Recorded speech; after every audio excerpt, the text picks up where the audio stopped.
ক্লোরাইডের sample আমি নিয়ে নিচ্ছি, সেটা হচ্ছে অ্যামোনিয়াম ক্লোরাইড।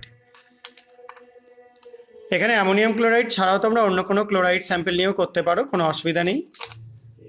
এবং এই স্যাম্পেলটা নেওয়ার পর এর মধ্যে আমি যোগ করে দেবো কিছুটা কনসেন্ট্রেট বা গাঢ় সালফিউরিক অ্যাসিড। অবশ্যই এক্সপেরিমেন্টটা হবে কনসেন্ট্রেট সালফিউরিক অ্যাসিডেই।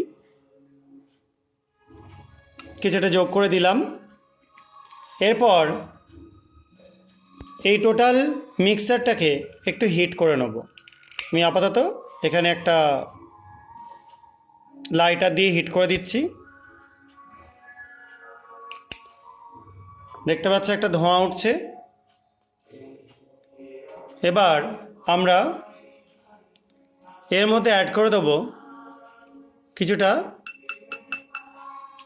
কমলা বর্ণের পটাশিয়াম ডাইক্রোমেট।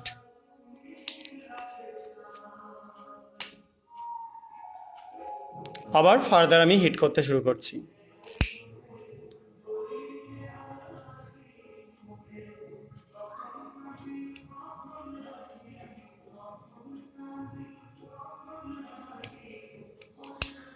দেখো একটা রেডিশ ব্রাউন কালারের ভেপার, এটাকে সরিয়ে দিলে আরও বুঝতে পারবে। কন্টিনিউ ভেপারটা উঠতে শুরু করেছে।